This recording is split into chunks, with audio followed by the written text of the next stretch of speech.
Chief election commissioner और 2 मेंबरान की 5 साला आईनी मुद्दत मुकम्मल हुए पूरा 1 साल गुजर चुका है, मगर ताहाल नई तैनातियां नहीं हो सकी हैं। कहा यह जा रहा है कि यह तातुल पॉलिटिकल कंसल्टेशन अपोजिशन लीडर की तकर्री और आईनी पेचीदगियों की नजर हो गया है। सवाल यह है कि क्या यह महज ताखीर है या एक सोचा समझा डिले टैक्टिक है। मजीद तफसीलात बताने के लिए हमें ज्वाइन किया है फहीम अख्तर ने। फहीम, मेरे अलावा अगर कोई भी होगा ना तो उसके जहन में सबसे पहला सवाल यही आएगा कि जब चीफ इलेक्शन कमिश्नर और 2 मेंबरान की मुद्दत 25 जनवरी को मुकम्मल हो चुकी थी तो फिर वफाकी हुकूमत ने बरवक्त नया अपॉइंटमेंट प्रोसेस क्यों शुरू नहीं किया है? बहुत शुक्रिया फरजाना, ये एक इंतहाई अहम मामला है। जो आपने सवाल किया है उस पर आने से पहले थोड़ा सी मैं sensitivity election commission of Pakistan के हवाले से बता दूं कि ये इतना अहम और बड़ा इदारा क्यों है, क्योंकि इसी इदारे ने, ये वाहिद इदारा है पाकिस्तान का जिसने इंतखाबात करवाने होते हैं, इलेक्शन बॉडी है। इसने इलेक्शन जो करवाने हैं, अवाम का जो वोट है या फिर जो अवाम की जानिब से इनको अमानत दी जाती है, ये उसमें से इंसाफ करते हैं और जो हकदार होता है उसको हक देते हैं और फिर वही हकदार जो है वो हुकूमतें बनाता है, वो सदर बनता है, वो वज़ीर आज़म बनता है, वो वज़ीर आला बनता है, सेनेटर बनता है, MNAs MPAs बनते हैं, जो कि अगले 5 साल तक पाकिस्तान के अवाम की तकदीर के फैसले करते हैं।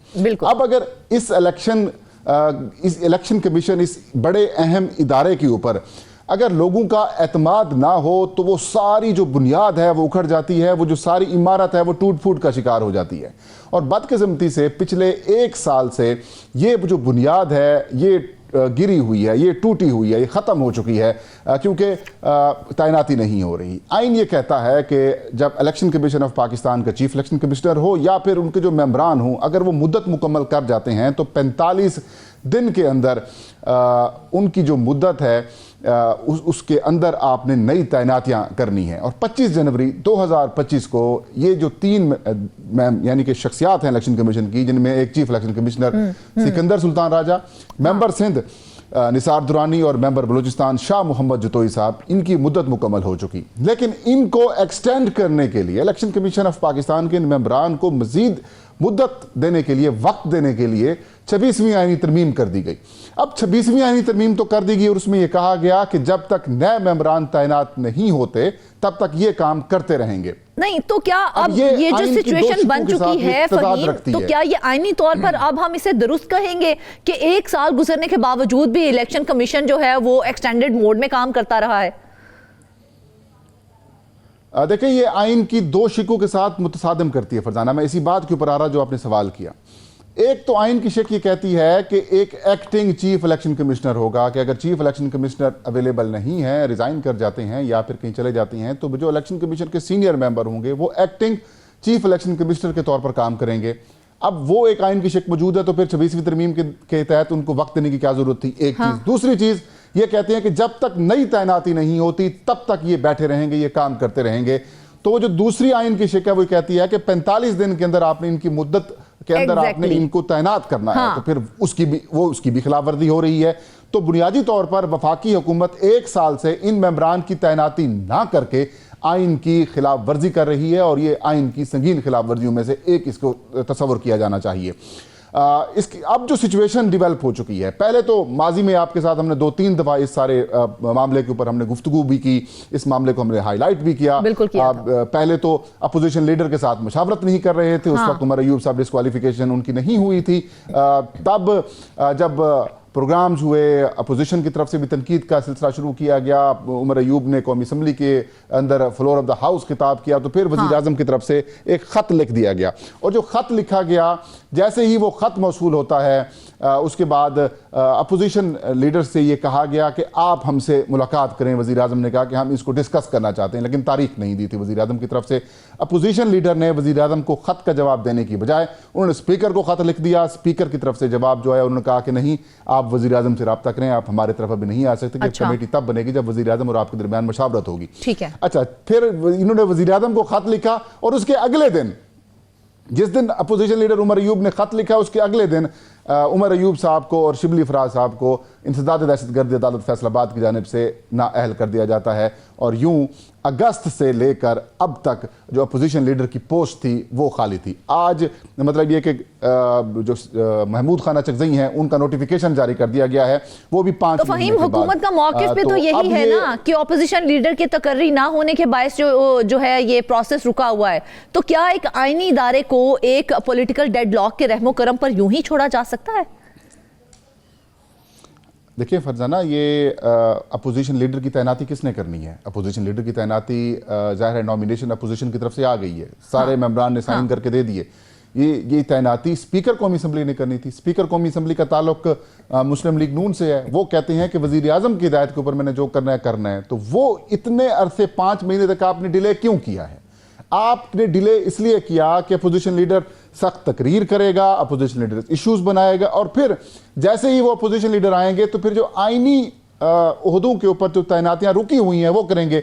अब ज़रा ये बताते हैं कि जो तहरीक तहफ़्फ़ुज़ यानी पाकिस्तान हो या फिर पाकिस्तान तहरीक इंसाफ हो, उनकी जानिब से मैंने 2-3 दोस्तों से पूछा कि अचकज़ई साहब की अब तैनाती तो हो चुकी है, अब वो क्या करेंगे? तो उन्होंने कहा कि अब सिकंदर सुल्तान राजा साहब का काउंट डाउन जो है वो शुरू हो जाएगा, और इलेक्शन कमीशन के 2 जो मेंबरान हैं उनका काउंट डाउन शुरू हो जाएगा, क्योंकि वो ये कहते हैं कि महमूद खान अचकज़ई साहब जो हैं उनके मुस्लिम लीग नून के साथ ताल्लुकात इतने ज़्यादा ख़राब नहीं है, बिलखुसूस नवाज शरीफ के साथ उनके ताल्लुकात ख़राब नहीं है। उमर अयूब अपोजिशन लीडर थे, तो वो अगर शहबाज शरीफ साहब को वज़ीर आज़म के तौर पर मिलने जाते तो इशू हो सकता था पीटीआई के अंदर से, या पीटीआई के सोशल मीडिया के ऊपर इख्तिलाफ, मतलब उनके ऊपर तनकीद की जाती, या फिर इमरान खान उनसे नाराज होते। लेकिन महमूद खान अचकज़ई साहब को कोई मसला नहीं है। महमूद खान अचकज़ई साहब खुद वज़ीर आज़म से मुलाकात के लिए वो चले जाएंगे, वो खत लिखेंगे और पहुंच जाएंगे, क्योंकि अब तैनाती तो हो चुकी है बतौर अपोजिशन लीडर।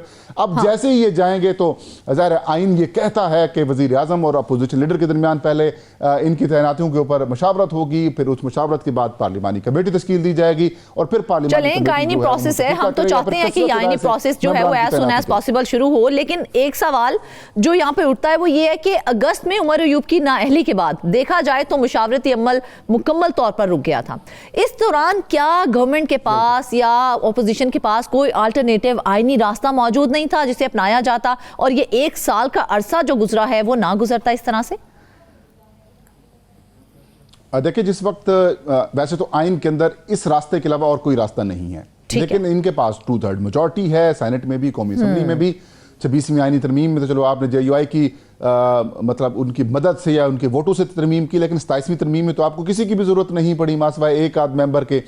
तो 27वीं तरमीम में अगर और चीजें कर रहे थे तो फिर इलेक्शन कमीशन वाला मामला भी कर लेते, कि वो जो पुरानी शिकें हैं उनको खत्म कर दे, तरीकाकार अपने मर्जी का कर लेते। लेकिन कुछ तजावीज़ आई जरूर थी, लेकिन उनको उनके ऊपर अमल दरामद नहीं किया गया, उनके ऊपर काम नहीं किया गया।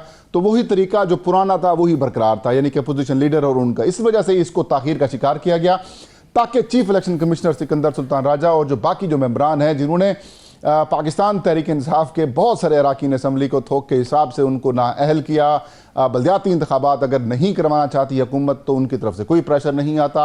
अभी बल्दियाती इंतखाबात जो इस्लामाबाद में हुए, लेकिन फहीम इशू कहां पर आए? क्योंकि वजीर आजम शहबाज शरीफ ने 16 मई को अपोजिशन लीडर को खत लिखा था, तो क्या एक खत भी 1 साल में कोई भी नतीजा खेज डायलॉग में तब्दील नहीं हो सका?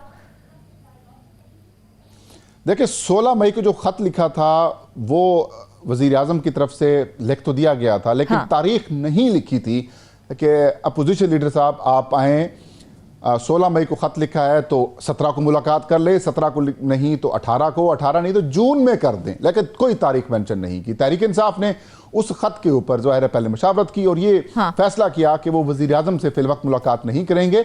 लेकिन वो उन्होंने स्पीकर को खत लिख दिया था कि यार पार्लिमानी कमेटी आप तश्कील दे दें, और जब पार्लिमानी कमेटी तश्कील देने के हवाले से खत लिखा तो स्पीकर ने एतराज़ लगा दिया कि नहीं, ये इख्तियार मेरा इस वक्त नहीं है, जब आपका आइन ये कहता है जब वज़ीर आज़म और अपोजिशन लीडर में मुशावरत होगी, नाम सामने आएंगे तो फिर जो है वो मामला आगे रेफर कर दिया जाएगा।